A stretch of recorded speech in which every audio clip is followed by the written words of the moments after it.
मर्यादा पुरुषोत्तम भगवान श्री राम की कथा रामायण हर भारतवासी के मन में बसी है। भगवान श्री राम की नगरी अयोध्या, माता सीता की जनकपुरी और रावण की स्वर्ण नगरी लंका को तो हम सभी जानते हैं। लेकिन दोस्तों, इनके अलावा भी रामायण काल के कई दिव्य स्थान आज भी मौजूद है। चलिए आज हम आपको लिए चलते हैं महर्षि वाल्मीकि के आश्रम में, जो आज भी इस धरती पर मौजूद है, जहां पर भगवान श्री राम के पुत्र लव और कुश का जन्म हुआ था, जहां पर वाल्मीकि जी ने रामायण की रचना की थी। यहीं पर भगवान श्री राम द्वारा छोड़े गए अश्वमेघ यज्ञ के घोड़ों को लव कुश ने पकड़ा था। यही वो जगह है जहां माता सीता की रसोई और रसोई के सामान मिले हैं।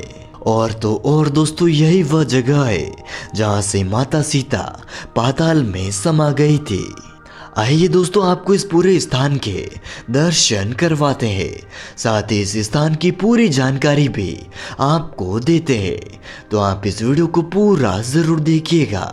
चैनल को सब्सक्राइब कर नोटिफिकेशन बेल को ज़रूर दबाएं। और दोस्तों, अगर आप भी मेरी तरह भगवान राम को मानते हैं तो आप कमेंट बॉक्स में जय सिया राम ज़रूर लिखें। नमस्कार दोस्तों, स्वागत है आप सभी का D2 फैक्ट यूट्यूब चैनल पर।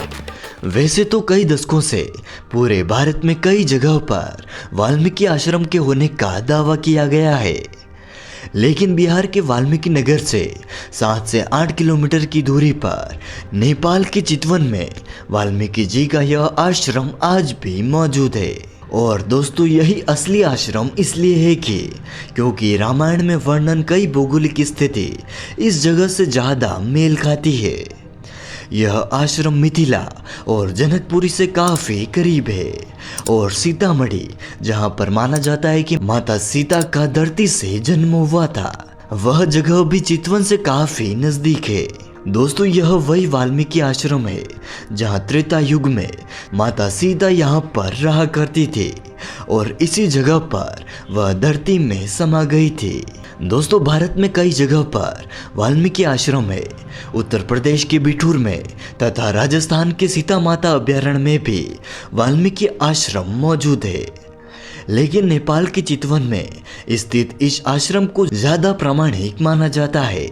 दोस्तों, इसके पीछे का एक ठोस कारण यह है क्योंकि रामचरितमानस के लव कुश कांड में यह वर्णन मिलता है कि भगवान श्री राम ने लक्ष्मण को सीता माता को जंगल छोड़ाने का आदेश दिया था। तब उन्होंने कहा था कि जनकपुर की ओर उत्तर में कुछ योजन की दूरी पर वह सीता माता को छोड़ आए। और दोस्तों, यही वर्णन मेल खाता है आज के इसी स्थान से जहां यह वाल्मीकि आश्रम मौजूद है। साथ ही रामायण में सोन गंगा, श्वेत गंगा और काली भद्र नामक इन 3 नदियों के संगम पर वाल्मीकि आश्रम के होने की बात कही गई है। और आज भी इन 3 नदियों के संगम पर हमें यह वाल्मीकि आश्रम देखने को मिलता है। दोस्तों, इसी आश्रम में ऐसी और कई सारी निशानियां हैं जो रामायण में घटित घटनाओं से जुड़ी है। यहीं पर वाल्मीकि जी की समाधि से लेकर माता सीता से जुड़ी कई चीजें जो वह इस्तेमाल किया करते थे, वह आज भी यहाँ पर मौजूद है। चितवन के घने जंगलों में वाल्मीकि जी लव कुश को जिस स्थान पर बैठकर सिखाया करते थे, वह स्थान भी आज भी यहाँ पर स्थित है। इन सारी जगहों से सिर्फ भारतीयों को ही नहीं बल्कि नेपाल वासियों की भी गहरी आस्था है। नेपाल के पुरातत्व विभाग ने इन सारी जगहों पर उत्खनन करके इस स्थान को जमीन से बाहर निकाला और इस जगह को रामायण कालीन होने पर मोहर लगाई है। रामायण के मुताबिक लव कुश ने अश्वमेघ यज्ञ के घोड़े को पकड़कर वाल्मीकि जी के आश्रम पर बांधा था। इसी आश्रम से थोड़ी दूर पर एक खंबा मौजूद है। कहा जाता है कि लव और कुश ने इसी स्थान पर अश्वमेघ यज्ञ के घोड़े को बांधा था। यह खंबा यहाँ त्रेता युग से मौजूद है। दोस्तों, भगवान श्री राम को युद्ध की चुनौती देने के बाद लव कुश और प्रभु श्री राम की सेना के बीच एक युद्ध हुआ था। जब अयोध्या से सेना लव कुश पर हमला करने आई तो उस सेना के कई सैनिक लव कुश के वार से मूर्छित हो गए थे। कहा जाता है कि वाल्मीकि जी ने अपने इसी आश्रम के कुएं से जल निकालकर उन सैनिकों पर छिड़का था और उनको पुनः प्राण दान दिया था। दोस्तों यह कुआं भी आज भी यहाँ पर मौजूद है। दोस्तों इसके अलावा भी कई जगह पर यह वर्णन मिलता है कि माता सीता भगवान राम के दरबार में धरती में समा गई थी। लेकिन कुछ जगह पर यह भी वर्णन मिलता है कि इसी आश्रम में प्रभु श्री राम और माता सीता की भेंट हुई थी।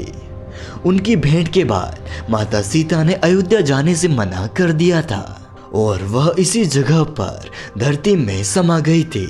दोस्तों यह जगह भी इसी आश्रम में यहाँ पर देखने को मिलती है जहाँ पर माता सीता ने पाताल प्रवेश किया था।